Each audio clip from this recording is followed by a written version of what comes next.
everyone. In this video, I'm going to discuss about full wave rectifier. In the previous video, I discussed about the half wave rectifier. I showed that in the half wave rectifier, when we apply a sinusoidal or AC input voltage, is then we can get output only for either the positive half cycle or for the negative half cycle, and the other part remains zero. But in the full wave rectifier, we can get output for both sides. That is, if we apply an AC input voltage, we can get output voltage for the positive half cycle as well as the negative half cycle. In this video, I am going to show you how full wave rectifier works and the efficiency of full wave rectifier. But before starting that, I will like to show you the disadvantages of half wave rectifier and what's the reason of using full wave rectifier instead of half wave rectifier. In the previous video, I showed that the ripple factor for a half wave rectifier is 1.21, that is much more greater, and its efficiency is only 40.6%, and we get output voltage 0 for either the positive half cycle and or the negative half cycle. But we can solve these problems for full wave rectifier. But before starting that, we have to show that how can we make a full wave rectifier. So here we can see that if we apply an input AC voltage, then we can get for the positive half cycle we can get the output voltage, as well as for the negative half cycle we can get the output voltage, and this we get by inverting the negative portion, and it also increases the average value of the output voltages. So there are two types of full wave rectifier. One is center-tapped full wave rectifier, that is constructed by using center-tapped transformer, and the other is bridge rectifier. So now we'll talk about the center-tapped full wave rectifier.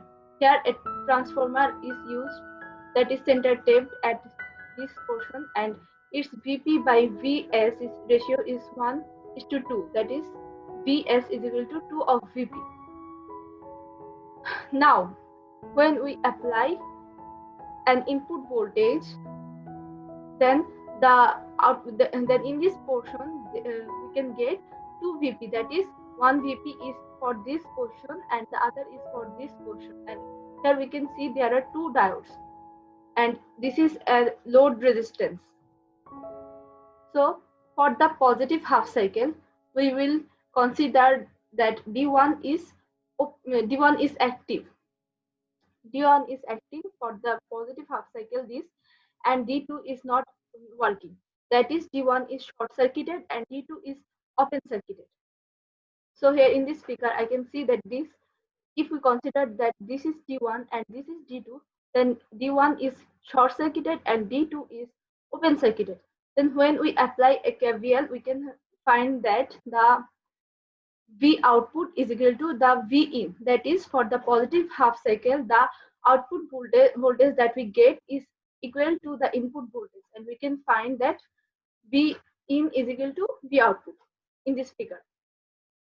Now for the negative half cycle, we will consider that D2 is acting and D1 is not acting. That is, D2 is short circuited and D1 is open circuited.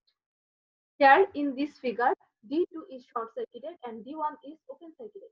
Now for this portion, if we apply a KVL, then we will get an output voltage of V output is equal to V in. Here we also get V output is equal to V in.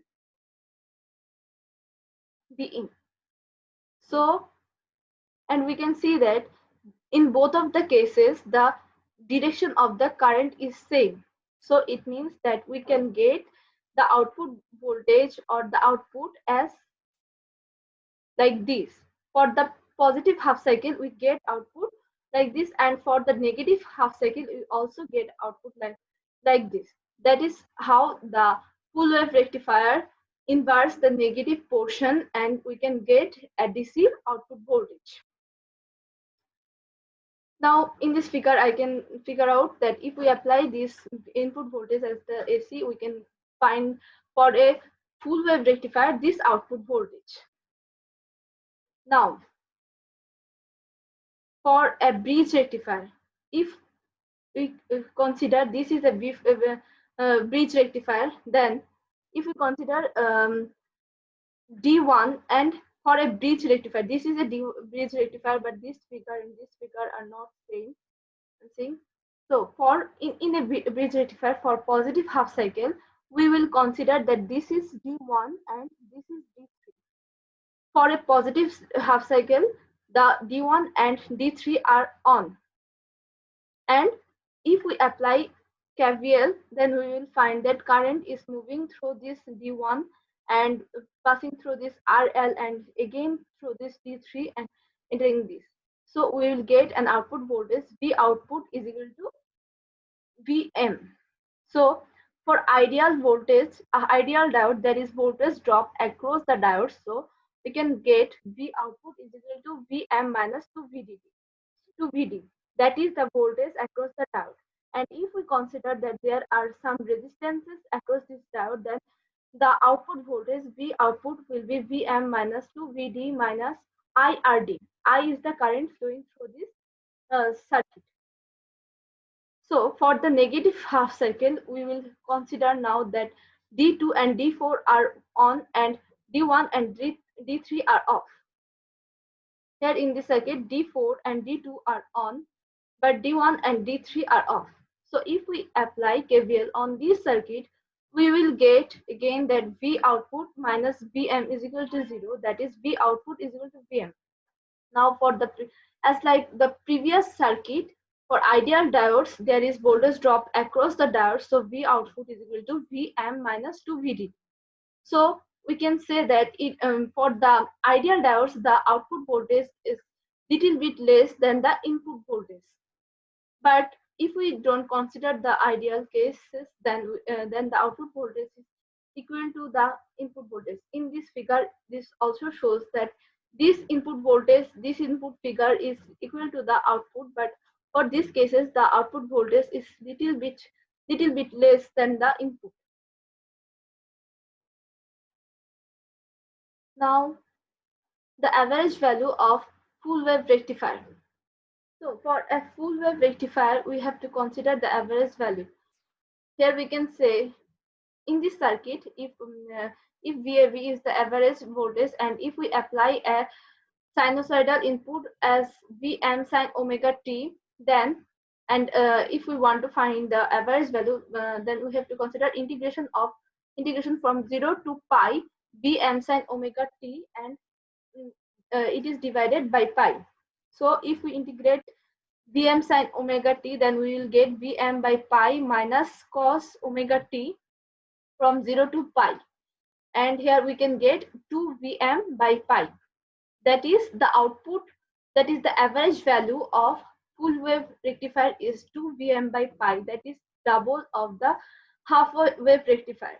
So we can get an average value in the full wave rectifier, that is 2 times the half wave rectifier. Again, for the average value of current, IAV is equal to VAV by R. That is 2 Im by pi R. That is also 2 times for the half wave rectifier.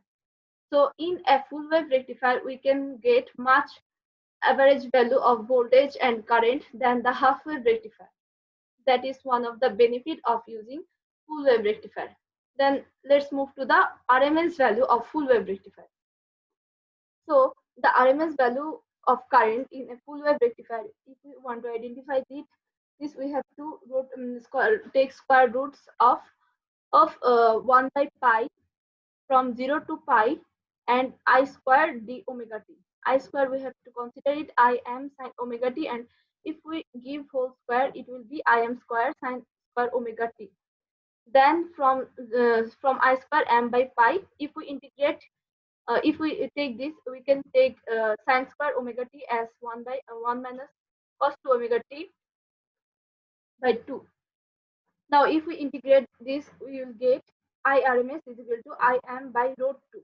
That is as the that is the RMS value of a full wave rectifier.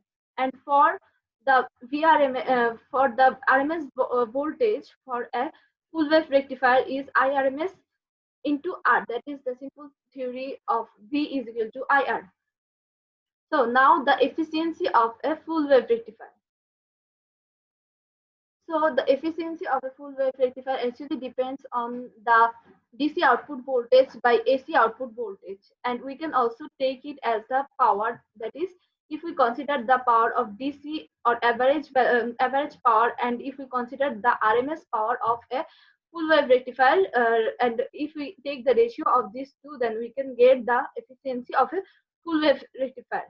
Here, the average value of the power is 2 Vm by pi, and the RMS value is Vm by root 2. And if we consider that power is equal to V square by RL, so 2 V square actually in this VDC is equal to V 2 Vm by pi, and if we take square, it will be like this, and we can get 0.812, that is 81.2%. The efficiency of a full wave rectifier is 81.2%. Now the PIV value of a full wave rectifier. So if we consider the bridge rectifier, then we can get by applying a KVL. If we consider that D1 and D3 are open circuited, that is these both two of these are not working, then we will get an output voltage Vm is equal to V output, and V output will be the PIV, that is Vm, for the bridge rectifier. Now if we consider that this is center tapped rectifier, then we have Vm is equal to V output for a particular mesh. Then if we consider both of the case, we will, if we apply the KVL formula, then we will get V output minus PIV plus Vm is equal to 0. Then PIV is equal to 2 Vm. This is the PIV value for the center tapped full wave rectifier. Now the form factor and the ripple factor of a full wave rectifier. It is an important part. A form factor is the RMS ratio between RMS value and the average value. So here in this full wave rectifier, we can see that the form factor is Vrms by AV, and for the full wave rectifier, the Vrms is equal to Vm by root 2, and Vav is equal to 2 Vm by pi, and that is 1.11. And if we consider the ripple factor is equal to root over square root of form factor square minus 1, that is it is almost equal to 48%. The ripple factor is 48%, but for the half wave rectifier, it was almost 121%. So what is the necessity of the ripple factor for a full wave rectifier? We can see that in a full wave rectifier, we get no zero voltage. We get voltage output that is much more better than the half wave rectifier, because in the half wave rectifier, a long time there was the output voltage was 0, but in this full wave rectifier, we can almost get output voltage in almost all time. But still, we need some advanced voltage that is standard for the output. So we use the ripple factor in a we use the ripple factor we use in this is full wave rectifier a capacitor that decreases the ripple factor. So if we use a capacitor in parallel that parallel to the load resistance, then what will happen? The capacitor will get charged until the voltage is in both cases is same. Then when the voltage in both cases is same, the capacitor will start discharging, and at a point it will get completely discharged. But at that point we can again get an output voltage. That is why we can get almost constant voltage, constant DC voltage for DC output voltage for a full wave rectifier, and we can get a standard output by using a capacitor. That is why we can decrease the ripple factor. So we can get a standard output voltage. This is the necessity of using the capacitor in this full wave rectifier. Now we have almost come to the end. Now this is a comparison between the half wave rectifier, full wave rectifier, and the bridge rectifier.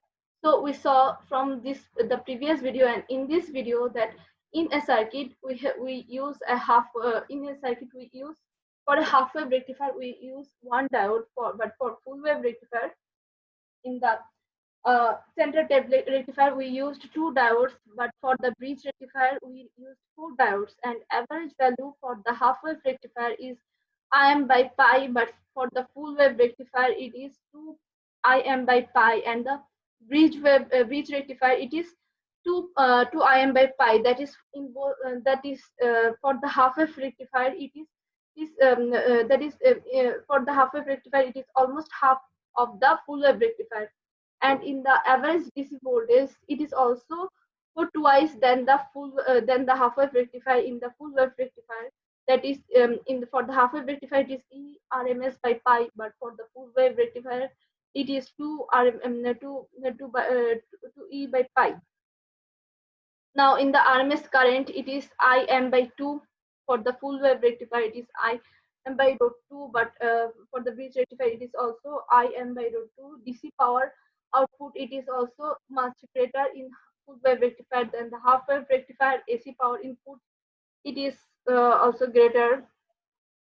Then the most important thing, that is the maximum rectifier efficiency for the full wave rectifier it is 81.2%, and for the full wave bridge and the bridge rectifier it is also 81.2%, but for the half wave rectifier it is only 40.6%, that is it is almost half.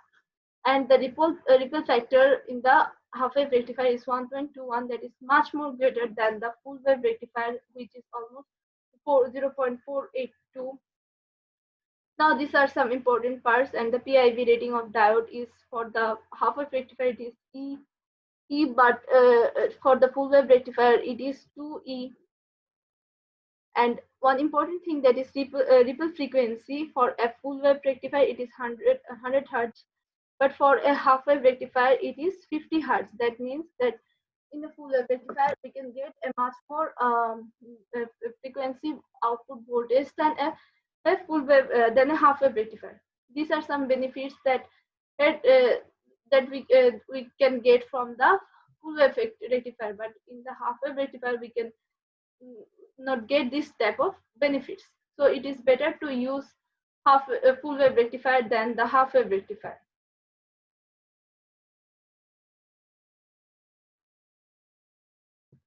So